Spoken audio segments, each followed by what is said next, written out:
Viewer discretion is strongly advised. Nothing in this video has been altered, exaggerated, or taken out of context. The statements you're about to hear are the direct words of the prosecution, the defense, and today's witnesses, presented exactly as they were delivered in federal court on May 21, 2025, during the ongoing trial of Sean Diddy Combs. Some language has been censored to comply with YouTube's content policies. This voiceover is a reading of the official testimony given by Mr. Gannon, a special agent with Homeland Security, Dr. Dawn Hughes, a clinical psychologist known for her role in the Depp-Heard case, and George Kaplan, a former executive assistant to Diddy. Our sources include live federal courtroom reporting and updates from inner-city press on X.com. As a reminder, all individuals mentioned are presumed innocent until proven guilty in a court of law. This video includes the full testimony and courtroom exchanges from May 21st. If you want to stay informed with daily updates on this trial, don't forget to subscribe and turn on notifications. Now, let's get into it. Mr. Gannon, let's continue with items you seized on Star Island, GX215. What is this? High heels and items in the master closet. What's this? 3 cell phones found in one of the boots. Display the Gucci bag for the jury. Pull up GX10A and the stipulation, zoom in on paragraph 5. A white plastic bottle. It contained liquid residue of meth and liquid MDMA. These pills were found with a Tesla imprint on them. These had the active ingredient in Xanax. This $100 bill had residue of Mr. Gannon, what's this? A dark wood box with the word Puffy on the top. How do you know that this is the Astroglide and the baby oil that you seized? How many bottles of each? 31 Astroglide, 25 baby oil bottles. Any other cell phones found? Yes. Was a gun found in this suitcase? Yes, a .45. Hold the bullets up for the jury. No further questions. The judge then turned to the prosecution, signaling them to begin their cross-examination. The attorney stood and started questioning the witness. The day of the search, you knew that Mr. Combs was leaving the country with his twin daughters? The defense quickly objected, prompting a sidebar with the judge. After a brief discussion, questioning resumed. In planning the search, you knew that none of the targets of the investigation would be there? The prosecution quickly objected, but the judge swiftly overruled, allowing questioning to continue. The plan was to have him not there, but we had contingencies. What type of vehicles did you use? Armored vehicle. And a boat? Come in by land and by sea? It's common practice. 80 or 90 agents? Not all at the same time. You found 6 people and kept them in handcuffs for an hour? No, ma'am. There was one individual who wasn't happy with us and wasn't cooperating, so we kept him in handcuffs longer. Because he wasn't happy with cuffs? There was a music studio in the guest house, right? DX305. Do you recognize this? Yes, ma'am. It's the studio. Move to admit. A photo was then shown featuring a mixing board and keyboards with the word "love" spelled out in jeweled letters. Meanwhile, as Agent Gannon remained on the stand, court artist Elizabeth Williams provided an illustration depicting Gannon holding a gun and Combs with his head in his hands, capturing the tension of the May 21st proceedings. The gun was wrapped in a towel. It didn't look like how you displayed it to the jury yesterday, right? Yes, ma'am. Did you find any photos of Mr. Combs with these firearms? We did not. Do you agree that handguns, metal, is easier to get fingerprint than maybe another type of device? Can't say if it's easier, but it can be done. Can you get prints off a gun easier when it's inside? I'd think so. At HS, you have Mr. Combs' DNA, right? I don't know. When he was arrested, the government took DNA swab, right? I don't know. Hold up the Gucci bag. The drugs were in this bag and in the puffy box, right? Yes. Your Honor, I am going to introduce a sealed exhibit with the help of IT. May I approach the witness? Judge, yes. Deputy, we may proceed. DX304. Cut off the screens. Please don't say the names of the people in this photograph other than my client. Don't talk about it. May we confer with counsel? You may. Agent Gannon, you live in Florida. Don't many people have guns in their homes there? Objection. Rephrase. Do you have guns in your home? Yes. No further questions. Redirect. No. The judge then announced, "Next government witness," signaling the continuation of the prosecution's case. The government calls Dr. Dawn Hughes. What is your profession? Clinical and forensic psychology. I treated people who were in World War II, which was such an honor. How many times have you testified in court? 60 or 65 in SDNY. ENDY, and the Northern District. Also, New Jersey, Pennsylvania, Connecticut, Virginia. We offer Dr. Hughes as an expert. What do you anticipate covering? Why victims stay? Memory. Have you been retained by the government? Yes. What is your hourly rate? $600 for the day in court. Why do victims stay? There are psychological bonds and the psychological consequences of the abuse. What are the levels of fear? It ranges from physical violence to butterflies. Violence doesn't have to happen all the time. What is psychological violence? Intimidation, throwing things, telling you what you can do and where you can go. The defense objected sharply. The judge responded, "Hold on," then turned to the court and said, "I'm going to strike that last answer from the record." What can be the role of It puts the victim in significant psychological fear. Why does it prevent leaving? Shame, degradation. They don't want to think about it. What is emotional abuse? Putting down our partner, feeling like a piece of crap. What about financial dependence? The abuses controls housing and transportation, taking away her laptop. The defense raised an objection, and the judge promptly sustained it, cutting off the question before the witness could respond. Are you familiar with love bombing? That honeymoon phase, the abuser showers her with gifts and affection to get her back. Does the attempt to leave happen over time? Yes, it takes multiple attempts. Which is the most common coping mechanism? Trying to work it out because of the trauma bond. You don't want to lose your partner. Personal coping mechanisms. How does placating or appeasing work? We're trying to avoid abuse. What is minimization? The victim says maybe they had a bad day at work, maybe they were intoxicated. It's a way to stay in the relationship, but it increases their risk. It's not a long-term strategy. It gets from one assaultive episode to next. What about the power relation?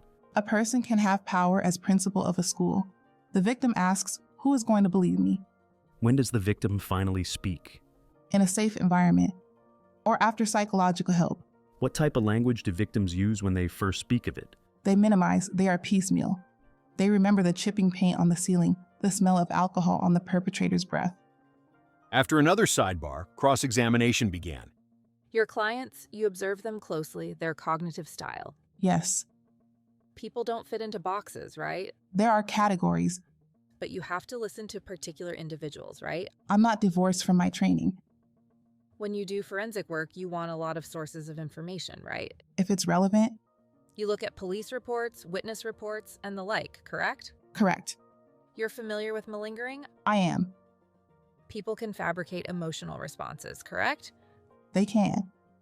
The judge turned to the defense lawyer and asked if they should take a break now. I don't have a good cliffhanger. But wait, during the break, they bring in George Kaplan to invoke his Fifth Amendment rights against self-incrimination.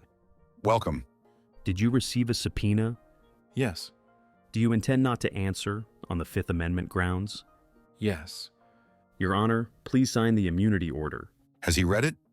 Number. Read it first. The judge then announced, "Now break," pausing the session.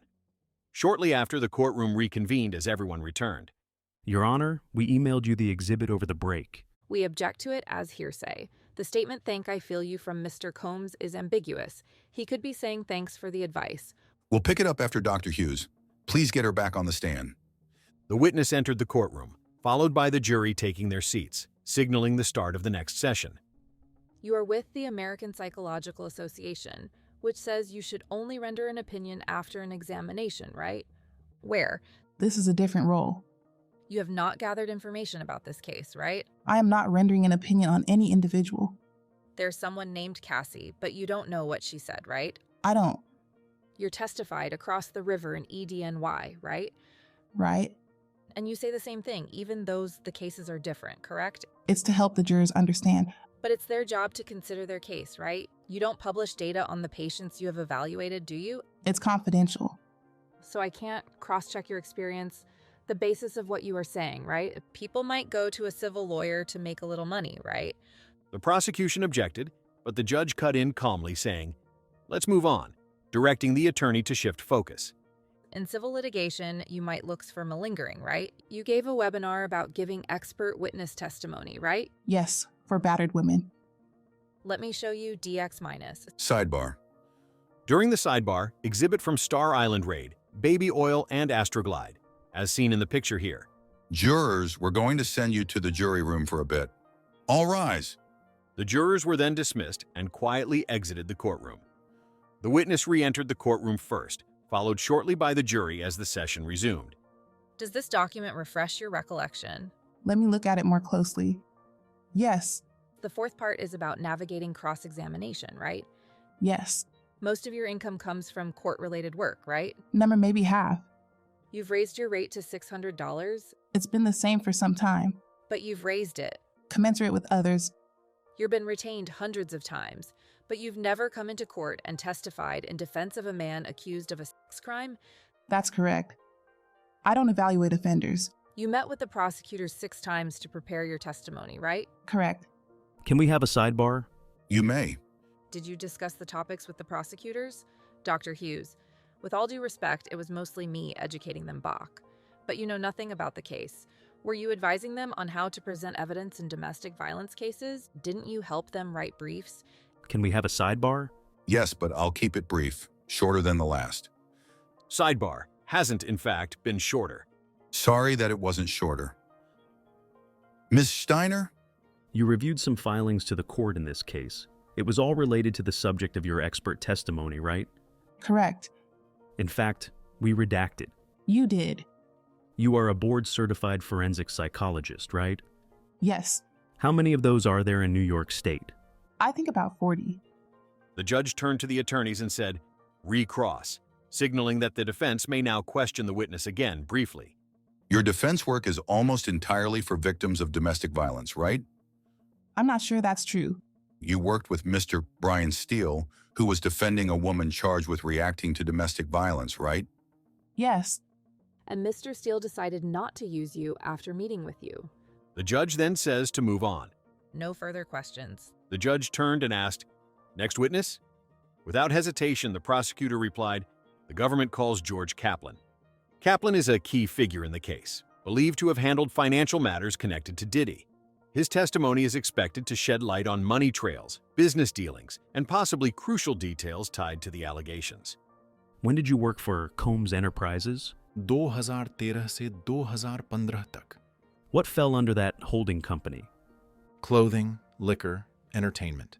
I was executive assistant to the chief operating officer. Where did you work? 1710 Broadway, New York City. What was your next position? Executive assistant to the chairman, Mr. Combs, from September 2014 to September 2015. Who did you report to? Miss Coram, KK. She essentially ran Mr. Combs' life. Where did you report? LA. What did you do? Carried his bags, made such things were when he wanted them. As he trusted me more, he had me around more. I'd set up hotel rooms. How many hours a week? 80 to 100 hours a week. How much did you get paid? $125,000 a year to start. What did you do in the morning? Make sure everything was in the bathroom, the breakfast cooked. He was recording a mixtape, so we worked late. Who was security? Uncle Paulie, D-Rock, and Ruben. Later, licensed security in the second half of 2015. How frequently did you communicate with Mr. Combs? Multiple times a day. Things could be found in the back, an iPad, drugs, whatever. Did he threaten you? He threatened my job. How often? Maybe monthly. He'd say he was only to be surrounded by the best people and that he wasn't. For example, he sent me for a 1-liter water and I bought back 2 half-liters. He said, no. How did you travel? On his jet. Or going in advice to make sure it's all set up. How did you set up hotel rooms? There was a bag. I unpacked it. Clothes, candle, Astroglide, baby oil. Who bought this? Often me. In what cities did you set up hotel rooms? LA, NY, and Miami. In LA, Mr. C. Belair, the Intercontinental. In NY? Trump, by Columbus Circle. In Miami, the SLS. How was it booked? Frank Black, based on Biggie's Frank White. Would you clean up rooms? Yes. Bottles of baby oil, Gatorade. Once brown crystallized powder on the counter of the bathroom sink. Why did you clean up, not hotel staff? It was implied. Protect his public image. I was keen on doing that. Explain. Combs' attorney Agnifilo objected, but the judge quickly overruled, allowing the question to stand. I found hotels would sell photos to newspapers to shame guests. Did he reach out to you from the room? For food, clothes, sometimes drugs. I did it. What drugs? Dop kit. Illegal drugs? The defense quickly objected, stating, "I object to the term illegal," challenging the language used during questioning. What other drugs? Advil. Ketamine. What's he ask for? I picked up drugs for him. EMDA. Who asked? Mr. Combs. In LA and Miami. In Miami, Mr. Combs asked me to call a person. He came and gave me a bag of pills. MDMA. I gave him cash.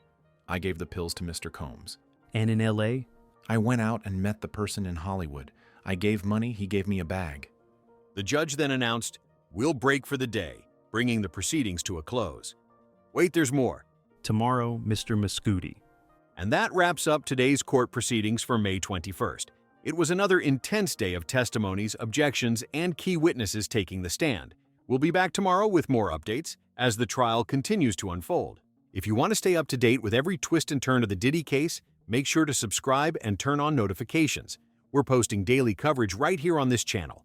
Don't forget to like, comment your thoughts, and share this video with others following the case. Thanks for watching, and we'll see you in the next update.